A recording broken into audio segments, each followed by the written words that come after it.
పుష్ప 2తో టాలీవుడ్లోనే కాదు బాలీవుడ్ బాక్స్ ఆఫీస్ను షేక్ చేసి సరికొత్త రికార్డులు సృష్టించాడు అల్లు అర్జున్. నెక్స్ట్ కూడా ఈ లెవెల్ తగ్గకుండా ఉండేందుకు పాన్ ఇండియా అనుభవం లేని త్రివిక్రమ్ శ్రీనివాస్ను పక్కన పెట్టి తమిళ దర్శకుడు అట్లీకి ఛాన్స్ ఇచ్చాడు. సైన్స్ ఫిక్షన్గా తెరకెక్కుతోన్న ఈ సినిమాను భారీ బడ్జెట్తో తెరకెక్కిస్తోంది సన్ పిక్చర్స్.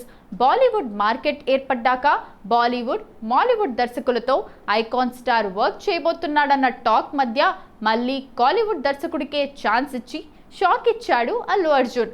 డైరెక్టర్ లోకేష్ని అక్కడి స్టార్ హీరోలు కాదంటుంటే బన్నీ మాత్రం కావాలంటున్నాడు. లోకేష్ కథ చెప్పి ఇంప్రెస్ చేయటంతో ఐకాన్ స్టార్ వెంటనే గ్రీన్ సిగ్నల్ ఇచ్చేశాడు. సినిమా గురించి అఫీషియల్ అనౌన్స్మెంట్ వచ్చేయటం టకాటకా జరిగిపోయాయి. కాలీవుడ్ దర్శకుల్ని బన్నీ సెట్ చేయటానికి రీజన్ తమిళ తంబీలకు చేరువయ్యేందుకు, అక్కడి బాక్స్ ఆఫీస్ రూల్ చేసేందుకు.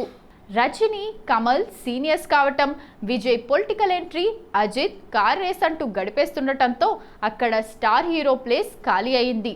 దీన్ని ఫిల్ చేసేందుకు తమిళ ఇండస్ట్రీపై ఫోకస్ చేస్తున్నాడు ఐకాన్ స్టార్.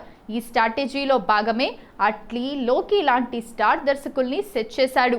అలాగే అక్కడి హీరోలు ఇక్కడి మార్కెట్ క్రియేట్ చేసుకోవటంలో సక్సెస్ అవుతుంటే మన హీరోలు తమిళ ఇండస్ట్రీలో బాగా వేయలేకపోవటాన్ని కూడా ఛాలెంజ్గా తీసుకున్నట్లే కనిపిస్తోంది. తమిళ దర్శకుల్ని కాదు టాలీవుడ్లో హ్యాండ్ ఇచ్చాడు అనుకున్న త్రివిక్రమ్, సందీప్ రెడ్డి వంగ ప్రాజెక్ట్స్ కూడా లైన్లోనే ఉన్నాయన్నది talk. Guruji god of war మళ్ళీ బన్నీ చేతికే వచ్చిందని సమాచారం. అలాగే సందీప్ రెడ్డి వంగతో ప్రాజెక్ట్ డిస్కషన్ జరగ్గా అది కూడా ఆన్ కార్డ్స్ అంటూ రీసెంట్లీ హింట్ ఇచ్చారు టీ సిరీస్ అధినేత Bhushan Kumar. Spirit, animal park complete కాగానే బన్నీ ప్రాజెక్ట్ ఉంటుందట.